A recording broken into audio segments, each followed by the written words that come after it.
हम बात करते हैं डिवीजन मैक्सोमाइकोटा यानी एसेलुलर स्लाइम मोल्ड्स। इनको एसेलुलर स्लाइम मोल्ड्स इसलिए कहते हैं कि इनका जो स्लाइम मोल्ड का मास होगा वो अमोइबॉइड फैशन में प्रोपेल करेगा और उसमें कोई डिस्टिंक्ट सेल वॉल नहीं होगी, यानी सारा मास अमोइबा की सूरत में मूव करेगा, स्ट्रीमिंग मूवमेंट शो करेगा।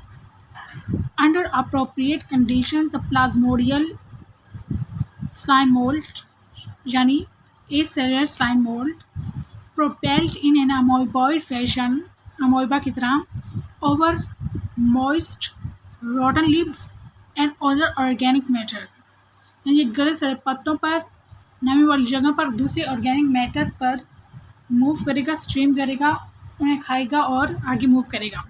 Feeding is by phagocytosis, feeding जो है वो खुराक को लेते हैं फैगोसाइटोसिस के जरिए।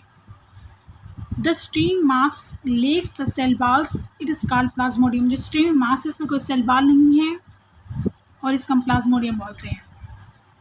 इट्स ऑल अबाउट मैक्सोमाइकोटा यानी एसेलुलर स्लाइम मोल्ड।